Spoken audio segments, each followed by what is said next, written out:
주님께서 여러분과 함께 또한 사제와 함께 마테오가 전한 거룩한 복음입니다. 주님 영광 받으소서.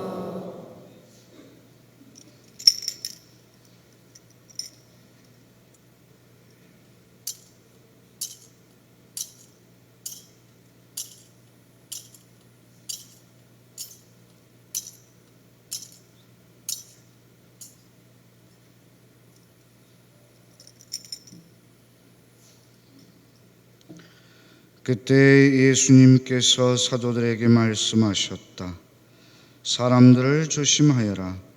그들이 너희를 의회에 넘기고 회당에서 채찍질할 것이다.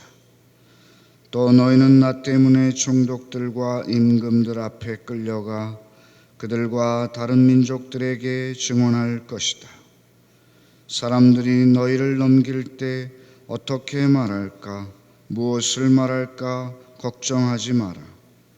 너희가 무엇을 말해야 할지 그때 너희에게 일러주실 것이다. 사실 말하는 이는 너희가 아니라 너희 안에서 말씀하시는 아버지의 영이시다. 형제가 형제를 넘겨 죽게 하고 아버지가 자식을 그렇게 하며 자식들도 부모를 거슬러 일어나 죽게 할 것이다. 그리고 너희는 내 이름 때문에 모든 사람에게 미움을 받을 것이다. 그러나 끝까지 견디는 이는 구원을 받을 것이다.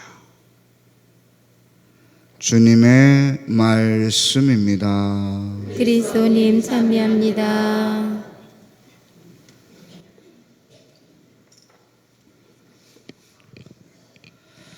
참 예수님, 네, 여러분 안녕하십니까?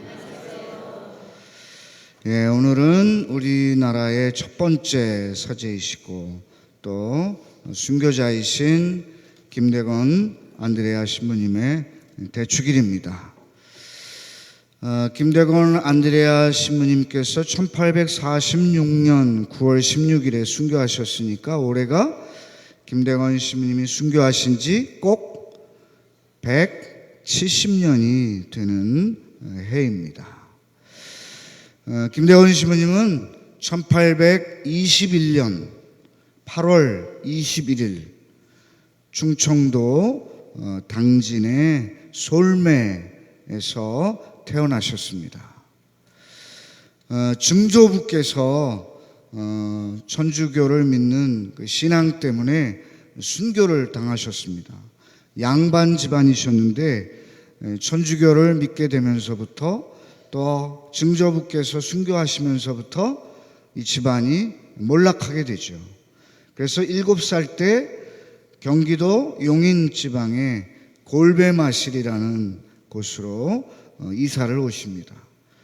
골배마실은 제가 배마실에서 태어났는데 불과 1km 정도 떨어져 있는 아주 골짜군입니다.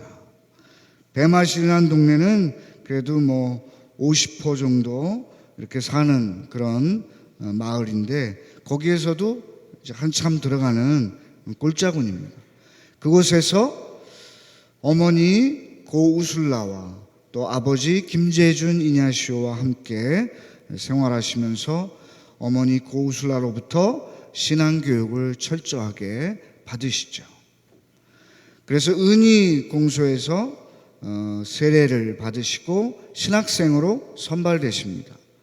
신학생으로 선발되신 나이가 요즘으로 말하면 중2 나이입니다. 15살 때 신학생으로 선발되십니다. 최방제 프란치스코, 최양옥 토마스와 함께 신학생으로 선발이 되셨는데 막차를 타신 거죠. 어떻게 보면.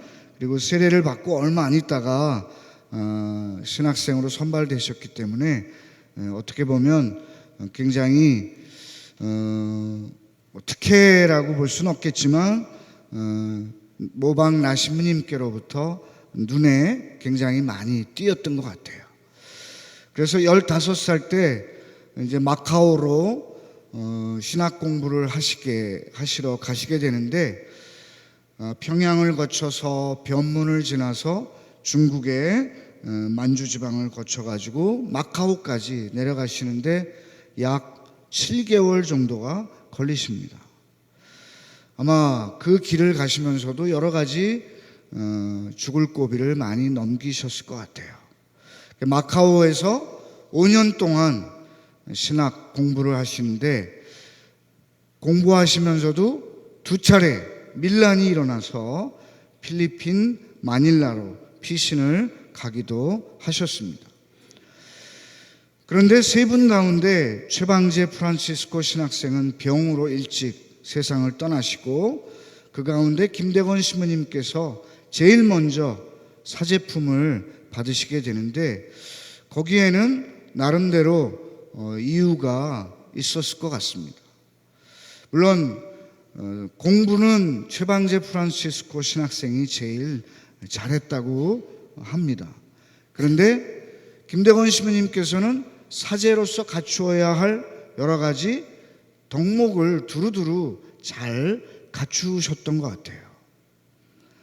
그래서 언어에도 굉장히 능통하고 또 판단력도 굉장히 뛰어나시고 무엇을 하나 하기로 마음을 먹으면 그것을 끝까지 실천하시는 그런 아주 강인함도 지니고 계셨던 것 같습니다.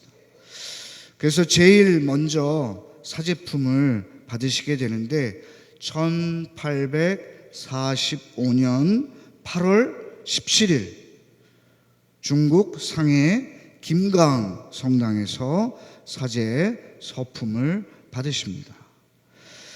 물론 부제품을 받으시고 우리나라에 들어오셨다가 또 나가시기도 하고 그러셨습니다만 이제 사제품을 받으시고 육로보다는 해로가 더 안전하다고 생각이 되셔서 페레올 고주교님, 우리 조선교구의 2대 교구장님이시죠. 페레올 고주교님과 또 다빌리 안 신부님, 나중에 이제 주교님이 되시죠.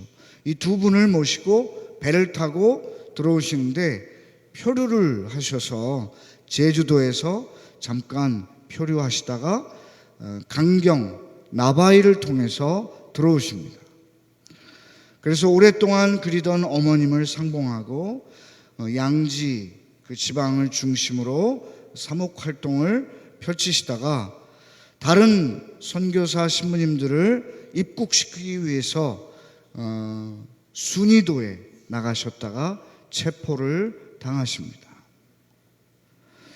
그리고 3개월 동안 옥살이를 하시는데 나라에서는 언어도 6개 국어 정도는 능통하셨다 그러니까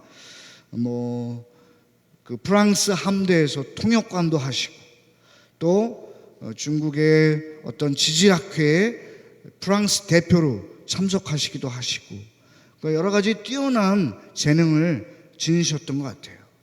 그래서 나라에서 우리나라의 큰 인재다, 소중화의 공자다라고까지 칭송하면서 벼슬을 줄 테니까 배교를 해라 하고 회유했지만 김대건 신부님께서는 그 모든 것을 뿌리치시고 오히려 그 벼슬아치들을 관리들을 교리를 가르치면서 교화시키도록 노력하셨습니다. 그래서 국가에서는 사학의 괴수다. 그래서 결국 사형 언도를 내리고 1846년 9월 16일 한강 서남터에서 군문 효수형을 당하시는데 참수를 당하실 때 8번 만에 목이 떨어지셨다고 합니다. 그리고 그분의 이제 시신을 이민식 빈첸시오라는 분이 고이 잘 모셔서 미리내에 안장을 했습니다. 그래서 지금 미리내에 김대건 신부님의 유해가 시신이 안치되어 있죠. 우리는 김대건 신부님의 축일을 지낼 때마다 그런 생각을 해볼 수 있을 것 같아요. 26살이라는 그 짧은 생애를 사시다가 가셨는데 또 사제가 되신 다음에 불과 1년 남짓하게 사시다가 순교를 당하셨는데, 순교를 당하시지 않고 그냥 배교하는 척 하시고 더 많은 사람들에게 복음을 전하시면 더 큰 일을 할 수 있는 것이 아닌가, 그런 생각을 해볼 수도 있겠죠. 그런데 김대건 시부님께서는 순교를 당하심으로써, 죽음을 당하심으로써 더 큰 일을, 더 많은 일을 하셨다고 볼 수 있어요. 물론 더 10년, 20년 사제 생활을 하면서 더 많은 사람들에게 세례를 주고 복음을 전할 수 있지만, 순교라는 그 영광을 통해서 더 많은 사람들에게 그리스도 교회에 대한 그런 인식을 알리시고 또 그들에게 하느님의 그런 은총과 축복의 손길이 닿게 해주신 것이죠. 그러니까 더 많은 복음의 씨앗을 뿌리신 거라고 말할 수 있습니다. 바로 김대건 신부님의 그런 피 흘림의 순교를 통해서 우리는 이렇게 자유롭게 주님을 믿고 따를 수 있는 신앙의 삶을 살아갈 수 있게 된 것입니다.